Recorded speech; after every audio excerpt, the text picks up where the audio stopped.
మంది రైతులకు 20,616 కోట్ల రూపాయల 89 లక్షలు, దాదాపుగా 20,617 కోట్ల రూపాయలు రైతు రుణమాఫీ చేసిన చరిత్ర మా ప్రభుత్వానిది, ఈ మంత్రివర్గాన్ని అని చెప్పి నేను ఈ సందర్భంగా చెప్పదలుచుకున్నాను అధ్యక్ష.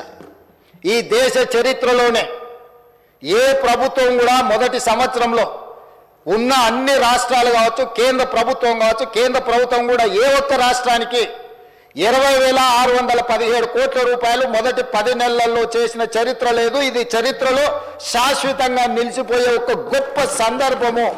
25,35,000 మంది రైతులకు 20,617 కోట్ల రూపాయల రుణమాఫీ చేసి రైతులను రుణ విముక్తులను చేసి ఆత్మ గౌరవంతో తలెత్తుకొని బ్రతికే విధంగా ఈరోజు రైతులకు స్వేచ్ఛనిచ్చిన ప్రభుత్వం మాది అధ్యక్ష. ఈరోజు ఆ రైతులను ఆదుకోవాలన్న ఆలోచనతోని ప్రయత్నం అంతా చేసినాం అధ్యక్ష. అదేవిధంగా అధ్యక్ష, గతంలో రైతు బంధు అన్నాడు, ఎన్నికలు వచ్చినప్పుడే మాత్రమే ఖాతాలలో పడేది.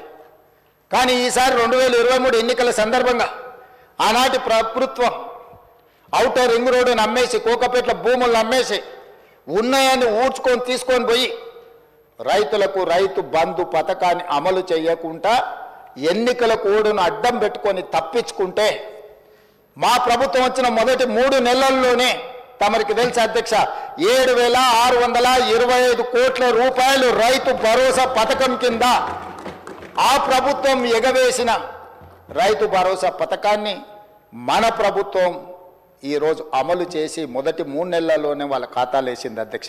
అదే కాదు, ఆనాటి ప్రభుత్వం రైతు బంధు కింద సంవత్సరానికి 10,000 ఇస్తే 10,000 సరిపోదు, దీన్ని 12,000కు పెంచాలి అని రైతు భరోసా పథకాన్ని సంవత్సరానికి 12,000 చొప్పున పథకాన్ని ప్రారంభించి ఈరోజు వాళ్ళ ఖాతాలో నగదు పడతా ఉన్నది అధ్యక్ష. మార్చి 31 లోపల మొత్తంగా వాళ్ళ ఖాతాలు వేయాలనుకున్నాం అధ్యక్ష.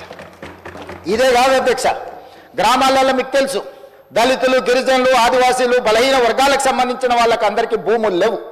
వాళ్ళ భూమి లేకపోవడం వల్ల రైతు భరోసా పథకంలో వాళ్లకు భరోసా ఇవ్వలేకపోవడం వల్ల ప్రభుత్వం ఆనాటి నా పాదయాత్రలు కావచ్చు, మిత్రులు బట్టి విక్రమార్క గారి పాదయాత్రలో భూమి లేని నిర్వాసితులు, భూమి లేని నిరుపేదలు వచ్చి, అయ్యా మాకు భూమి లేదు, భూమి ఉన్న వాళ్ళకే ప్రభుత్వ సహాయం అందుతుంది, భూమి లేని మా గురించి ప్రభుత్వం పట్టించుకోవాలి కదా, మీకు బాధ్యత లేదా అని వాళ్ళు అడిగితే ఆలోచన చేసి ఇందిరమ్మ ఆత్మీయ భరోసా పథకం కింద ప్రతి కుటుంబానికి 12,000 రూపాయలు ఇవ్వడానికి నిర్ణయం తీసుకొని ఈనాడు ఉపాధి హామీ కూలీ కార్డు ఎవరికైతే ఉందో ప్రతి కుటుంబానికి ఇందిరమ్మ ఆత్మీయ భరోసా పథకంలో 12,000 రూపాయలు భూమి లేని నిరుపేదలకి ఈరోజు మన ప్రభుత్వంలో పథకాన్ని అమలు చేస్తున్నాం అధ్యక్ష.